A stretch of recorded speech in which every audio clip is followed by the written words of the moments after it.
সকলকে স্বাগত। আজকে সিন্ধু তীরে কবিতার দ্বিতীয় পর্ব নিয়ে উপস্থিত হয়েছি। প্রথম পর্বে আমরা দেখলাম যে রানী পদ্মাবতী সমুদ্রের প্রাকৃতিক দুর্যোগের সম্মুখীন হয় এবং তার নৌকা ভেঙে যায় এবং সে ভেলায় ভাসতে ভাসতে সমুদ্রের তীরবর্তী অঞ্চলে এসে উপস্থিত হয়। সেখানে দিব্যপুরীর মতো এক রাজপ্রাসাদ ছিল, অতি মনোহর দেশ, ফুলে ফলে ভরা, সুগন্ধে ভরপুর, এরকম একটা মনোরম জায়গায় সে উপস্থিত হয়, যেটা ছিল সমুদ্রকন্যা পদ্মার ক্রীড়াঙ্গন বা অবসর সময় যাপনের একটা স্থান।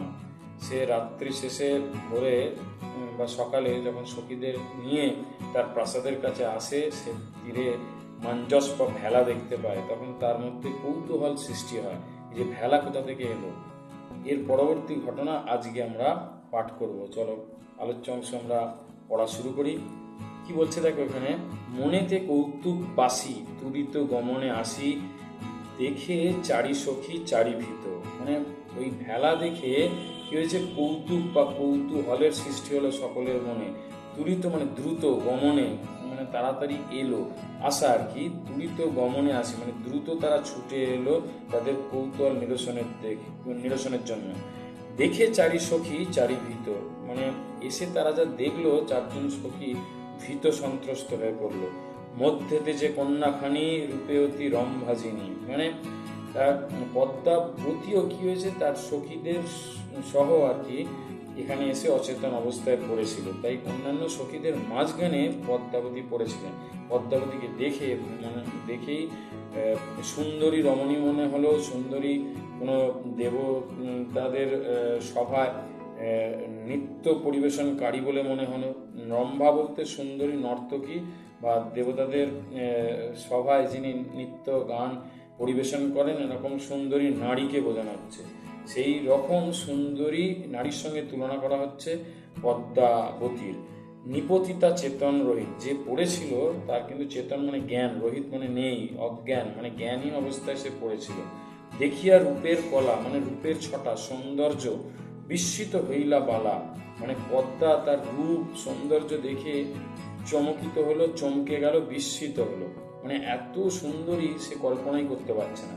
অনুমান করে নিজ চিত্তে, সে মনে মনে কল্পনা করতে থাকে যে কে কোথা থেকে এসেছে, এটা নিজে নিজে অনুমান করতে থাকে, ভাবতে থাকে। ইন্দ্র সাপে বিদ্যা ধরি কিবা স্বর্গ ভ্রষ্ট করি, অচৈতন্য পড়িছে ভূমিতে। কি বলছে, দেবরাজ ইন্দ্রের রাজসভায়ত কোনো সুন্দরী নর্তকী, সে হয়তো দেবতাদের রাজা ইন্দ্রের অভিশাপে শাপগ্রস্ত হয়ে স্বর্গ থেকে বিতাড়িত হয়েছে। তাই সে জ্ঞান হারিয়ে আজ এই মাটিতে বা ভূমিতে পড়ে রয়েছে। অচৈতন্য মানে জ্ঞানহীন। ইন্দ্র সাপে মানে দেবরাজ ইন্দ্রের সাপের কথা বলছে, অভিশাপের কথা বলছে।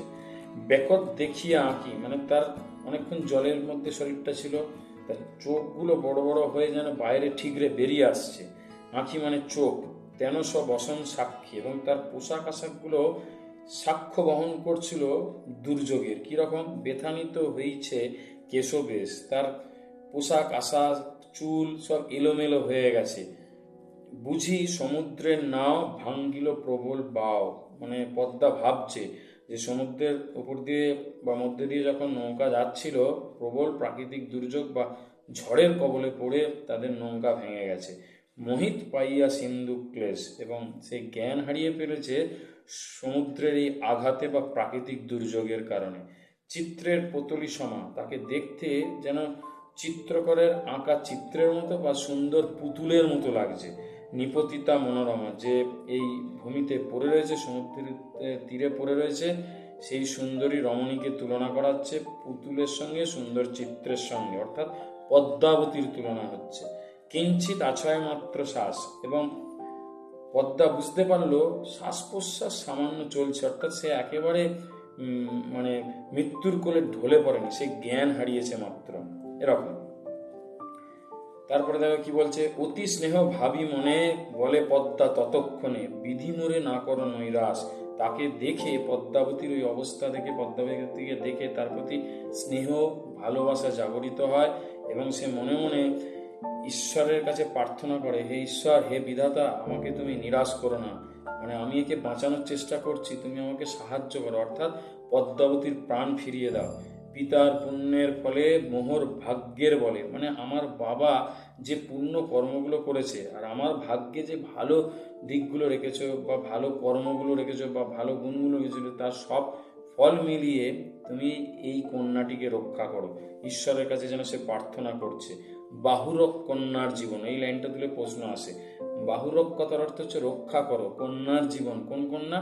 পদ্মাবতীর জীবনের কথা বলছে। চিকিৎসিম প্রাণপণ, মানে আমি প্রাণপণে যতটুকু পারি চিকিৎসা করব, সেবা শুশ্রূষা করব। কৃপা করো নিরঞ্জন, নিরঞ্জন কথার অর্থ হচ্ছে নিরাকার ঈশ্বর, ভগবান, দেবতার কথা বলছে। তুমি কৃপা করো, আমি চেষ্টা করছি, তুমি আমার সঙ্গে থাকো। দুঃখিনীরে করিয়া স্মরণ, এই দুঃখিনীকে বাঁচানোর জন্য যা করণীয় আমি করছি, তুমি সাহায্য করো, তবেই সে প্রাণ ফিরে পাবে। সখী সবে আজ্ঞা দিল, উদ্যানের মাঝে নিল, পঞ্চজনে বসনে ঠাকিয়া। তার অন্যান্য সখীদের পদ্মা আজ্ঞা দিল যে সমুদ্রের জল থেকে পদ্মাবতীকে তুলে নিয়ে এসো, বাগানের মাঝে রাখো, উদ্যানের মাঝে মানে বাগানের মাঝে রাখো, এবং 5 জনে মিলে তার বসন দিয়ে বস্ত্র দিয়ে বা কাপড় দিয়ে তার পুরো শরীরটাকে ঢেকে দেওয়া হলো। বসন মানে বস্ত্র বা কাপড়। অগ্নি জ্বালি ছেকে গাও, তারা আগুন তৈরি করলো, মানে আগুন জ্বালালো। সেই আগুন জ্বালিয়ে গায়ে সেঁক দিতে লাগলো, কেউ শিরে কেউ পাও। শিরে কথার অর্থ কেউ মাথায় সেঁক দিচ্ছে, কেউ পায়ে সেঁক দিচ্ছে। পাও মানে পা। তন্ত্রে মন্ত্রে মহৌষধি দিয়া, তন্ত্র মন্ত্র বলে তার কাছে যে সমস্ত মহার্ঘ ওষুধ ছিল, মূল্যবান ওষুধ ছিল, সেই ওষুধগুলো প্রয়োগ করতে লাগলো এবং ঈশ্বরকে ডাকতে লাগলো, প্রার্থনা করতে লাগলো। দণ্ডচারী এই মতে বহু যত্নে চিকিৎসিতে পঞ্চকন্যা পাইল চেতন। এরকম ভাবে 4 দণ্ড, এখানে কিন্তু প্রশ্ন আসে 1 দণ্ড সমান কত মিনিট? 24 মিনিট। তাহলে 24 ইন্টু বা গুণিতক 4, 96 মিনিট, এরকম একটা সংখ্যা বেরোচ্ছে। এতক্ষণ ধরে তার চিকিৎসা করতে করতে অবশেষে 4 জন সখী সহ পদ্মাবতী প্রাণ ফিরে পেল, তার জ্ঞান ফিরে এলো। শ্রীযুত মাগন গুণী মহন্ত আরতি শুনি, হীন আলাওল সুরচন। এটা মধ্যযুগের কাব্যের একটা অন্যতম রীতি, যেখানে ভণিতার মাধ্যমে নিজেদের কাব্যের পরিচয়, নিজের পরিচয় কবিরা দিয়ে থাকেন। সৈয়দ আলাওল তাই করছেন। তিনি মাগন ঠাকুরের আনুগত্যে এই কাব্য রচনা করেছেন, তার উদ্দেশ্যে তিনি গুণগান করছেন। তাই বলছেন যে মাগন ঠাকুরকে শোনানোর জন্য সৈয়দ আলাওল যেন এই কাব্য নিবেদন করছেন। এই হচ্ছে আমাদের সিন্ধু তীরে কবিতা সামগ্রিক আলোচনা। এখানে শব্দার্থ বলে দিয়েছি। ইম্পর্টেন্ট এসএকিউ এমসিকিউ বলতে আসতেই পারে যে কি না, দণ্ডচারী বলতে কত মিনিটকে বোঝানো হচ্ছে।